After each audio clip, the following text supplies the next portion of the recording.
A blow for Beijing with the election of a new generation of Hong Kong politicians who advocate independence.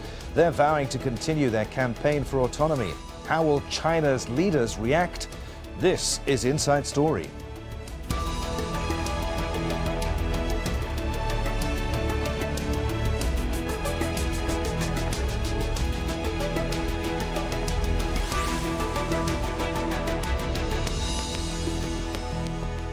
Hello, welcome to the programme. In Doha, I'm Adrian Finighan. Newly elected pro-democracy activists in Hong Kong are vowing to continue their opposition to the Chinese government. Beijing's immediate reaction is that any talk of independence within the Hong Kong government, or anywhere else for that matter, won't be tolerated. We'll hear from our guests in just a moment, but first, Al Jazeera's Sarah Clark reports from Hong Kong. At 23 years of age, Nathan Law is Hong Kong's youngest legislator. The student activist says the election of 6 new pro-democracy candidates is a major coup for activists who are opposed to what they say is interference by Chinese government leaders. And he says they should be worried. I believe that the Communist Party and Xia Jiudong himself is getting nervous because of the results. Independence wasn't central to the campaign of the Demosisto Party. Candidates who spoke openly about breaking ties with China were disqualified for standing for election. Nathan Law says interference from the mainland angered voters. We believe that Hong Kong people should have its right to decide its future. So independence may be one of the options, even though it's not in mainstream yet. The Communist Party leadership is again warning young activists to abandon talk of breaking ties with the mainland. That call is being echoed by the largest pro-Beijing party in Hong Kong, including one of its newest recruits elected to the Legislative Council. Independence movement does nothing good for the city. So I think we don't want the city to stir up too much conflict with mainland. The rising tide of this group of young pro-democracy politicians is a headache for Beijing that is unlikely to go away. Many expect the Chinese government to ratchet up the pressure on those parties pushing for greater autonomy. But academics say a further crackdown on this dissent will only fuel the movement across the region. The youngsters, both in Hong Kong, Macau and Taiwan, will join together in the future, and that will pose greater problems to China. Not everyone agrees. As far as China as a whole is concerned, the political storm in Hong Kong is at best a big storm in a teacup. Nothing will happen as far as independence of Hong Kong. Some may consider independence an impossible cause, but this enthusiastic group of new Legislative Council members say it's Hong Kong's democratic right to at least debate the issue first. Sarah Clark, Al Jazeera, Hong Kong.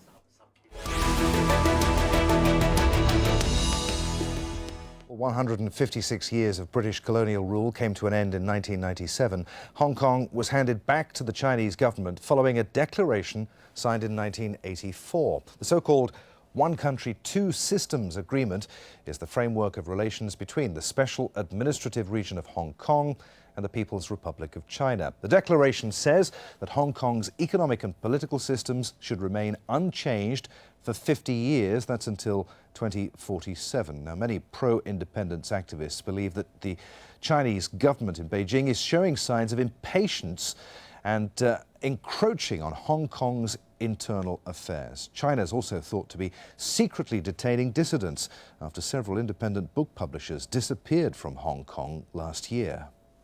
So let's bring in our guests for today's discussion. From Hong Kong, we're joined by Joseph Cheng, coordinator of the Power for Democracy group. From Beijing, we're joined by Xia Jiudong, senior research fellow at the China Institute of International Studies. And from Nottingham via Skype, Tsang, professor of contemporary Chinese studies at the University of Nottingham. Gentlemen, welcome to you all. Joseph Cheng, if we could start with you first. To what extent were the results of this weekend's election a direct result of the umbrella protests in Hong Kong 2 years ago? Well, the very high turnout rate, 58%, was a record. Before this, the range of turnout rates fell between 45 to 55%. The high turnout rate And the strategic voting on the part of the pro-democracy supporters helped to more than compensate the splitting of the votes among too many candidates. So this is a rather strong message to the Chinese authorities and to the Xia Jiudong administration that people in general are not happy with the status quo. They would like to use this election, this voting process, to indicate their grievances and dissatisfaction. Because of the high voting turnout rates in the district council elections at the end of last year and the very high voting turnout rates in the elections, in the legislative council elections on Sunday, plus the better than expected results on the part of the pro-democracy camp, this certainly shows that the demand for democratization and the dissatisfaction with the interference from Beijing has been maintained, and the popularity of the pro-democracy movement and its demands certainly have not declined. Xia Jiudong in Beijing, do you agree with what you just heard, that the people of Hong Kong have sent a strong message to Beijing? Well, I respectfully disagree on some of the points. Actually, the government of the Hong Kong Autonomous Region had urged the people of Hong Kong to come out and vote for their choice. So they encouraged the voters to join the election, to voice their opinions, their support for their chosen candidates. And the central government of China also supported the election based on the basic law. So this election was carried out in accordance with the basic law. So actually the central government has expressed its support for the election, and it says that hopes that the members of the elected legislative council will act in accordance with the basic law. So, of course, there are different voices in the election, different political groups, different factions. But that is the reality of Hong Kong.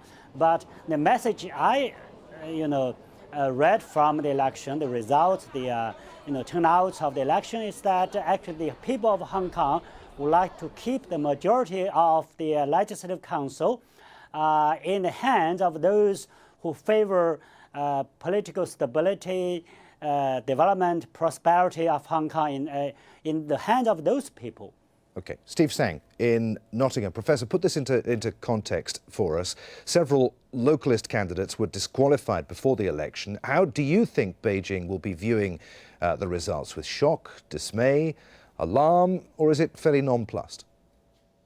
Well, I don't think Beijing is completely surprised with the result. They might have been a bit surprised with the turnout and the number of the younger generations in Hong Kong who favor independents being elected. But they really, in a sense, should not be surprised because the writings was on the wall even before the elections.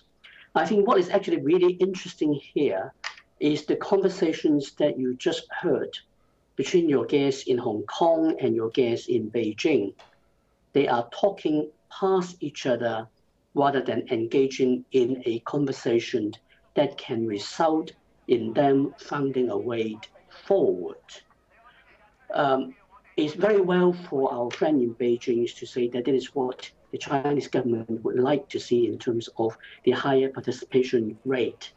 But I think Joseph Cheng in Hong Kong is clearly right in saying that the election results sends a clear message to Beijing. But Beijing is preferring to read a different message from Hong Kong. Well, I don't think that's a very good way of going forward. Xia Jiudong, you're disagreeing there? Well, I believe that political and social stability in interests of the people in Hong Kong, or also in interests of the people of mainland.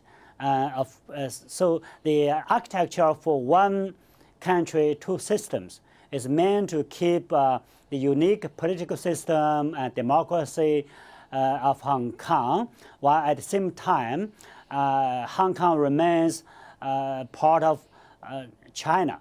And the practice of one country, two systems has been very successful since the handover of the sovereignty of Hong Kong to China.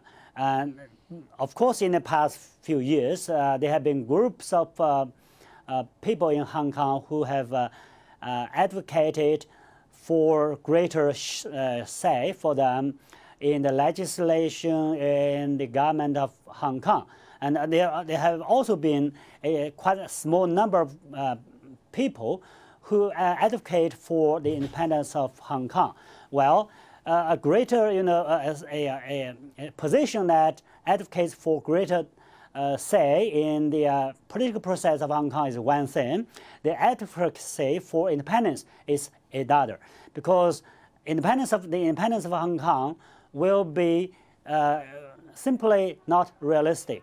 And when those people who advocate for democracy, independence in Hong Kong, they they put the Chinese government as their, on the opposite. They always say, even if some media reports in the West said that, well, it's against the government, the Chinese government. Actually, of course, the Chinese government is opposed to the idea of independence for Hong Kong, and actually the people from the mainland are also opposed to the idea of independence of Hong Kong, because those people who advocate for the independence of Hong Kong will only bring chaos to Hong Kong. Okay. And we have actually seen that in the past 2 years. All right, Joseph Cheng, I know you're itching to get in there. Independence would bring chaos to Hong Kong.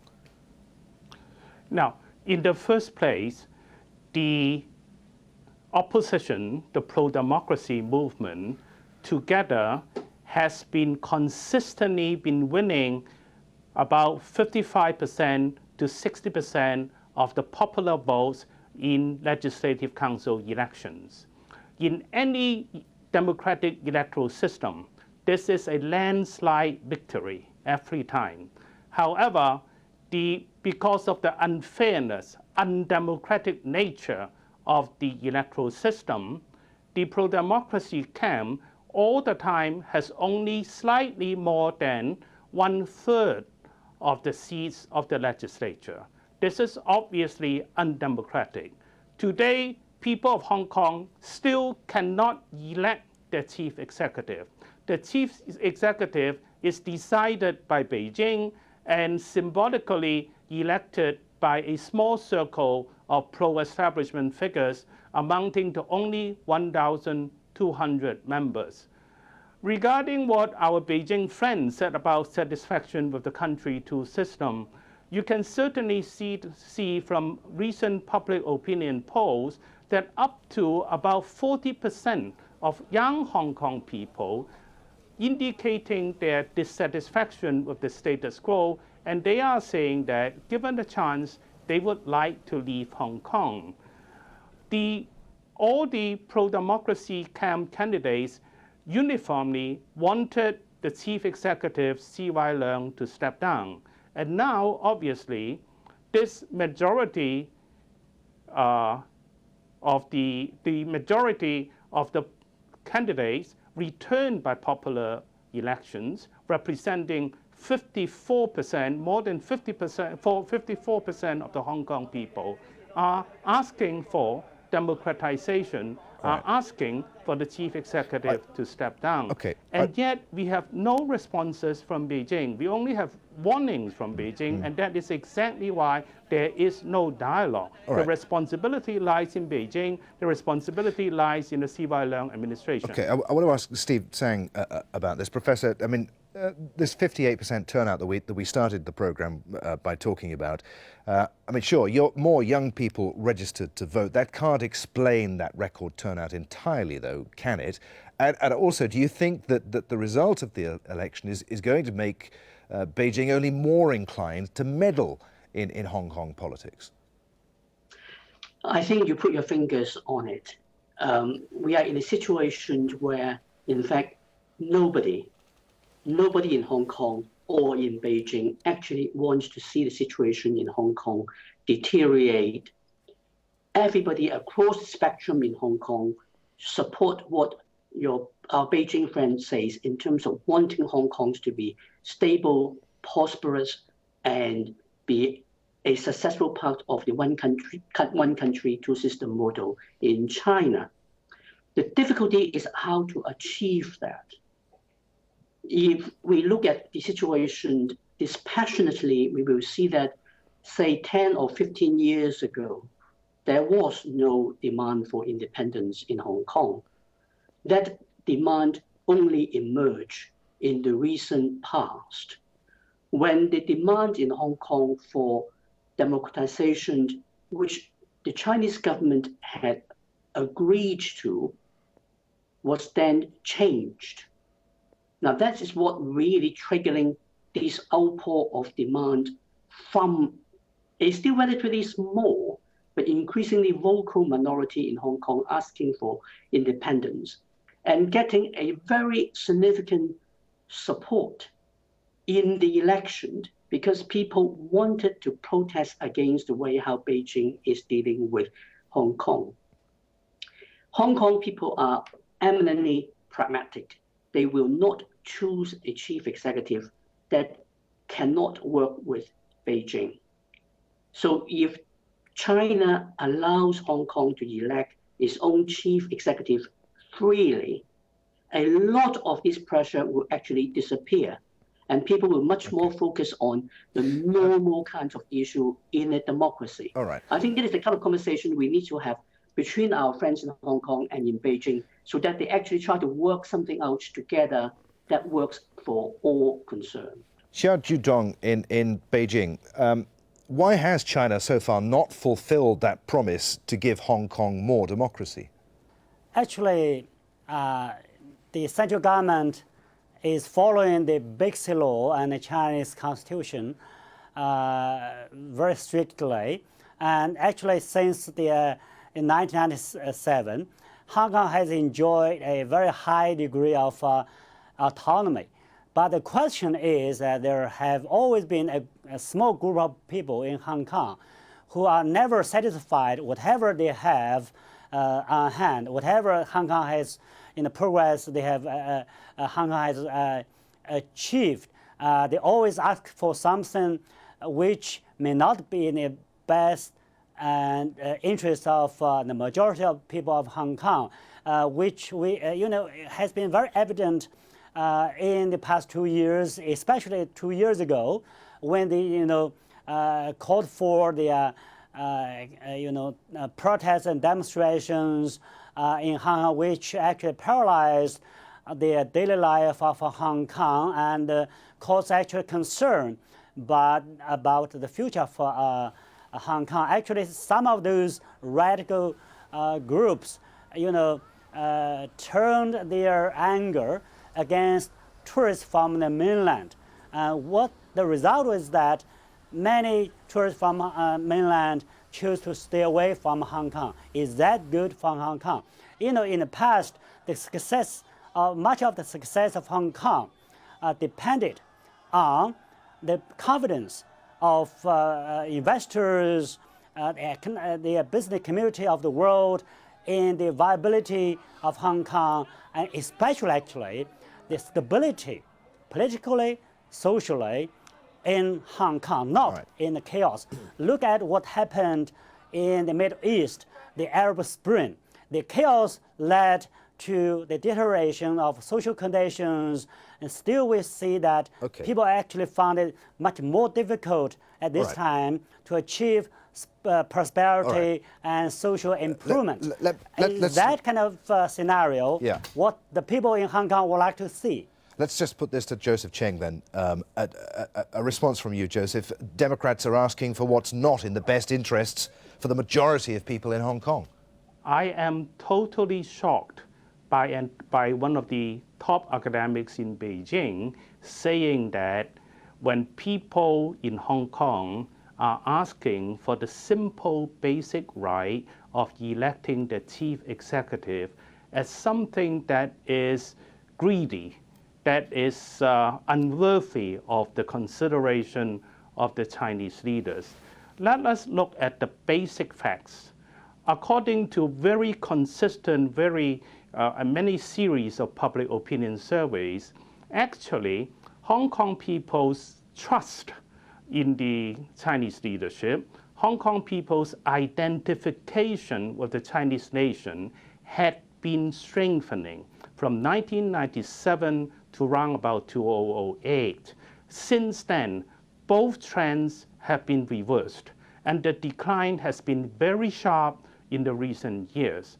Chinese leaders promised Hong Kong people a chance to have genuine democracy in the year 2007, but that pledge was crushed, was denied in 2014. This explains the tremendous dissatisfaction on the part of the young student leaders, as well as the broad younger generation. And even the ordinary people demonstrate a lot of sympathy for this kind of demand. All right. You see, Hong Kong people in general fully understand that independence is not a realistic option. But the articulation of this demand certainly shows the rejection of the legitimacy of Beijing's policy towards Hong Kong, as well as the legitimacy of the CY Leung administration. All right, I just want to bring in Steve Tsang again. Professor, how is this going to work when it comes down to the nitty-gritty of the day-to-day business of politics in Hong Kong? How will pro-democrats be able to push their aims in this new legislature? Can they? I mean, the result is going to do little to ease the strains of the already fractious executive-legislative relationship, is it? Is politics in Hong Kong going to become even more fractious and unpredictable in the near term? Well, politics in Hong Kong will certainly get more interesting and more lively. And I would say that that is not something that necessarily needs to be too worrying. One of the great strengths of a democratic legislative chamber is for people to speak their mind and disagree openly, and heaven doesn't fall in.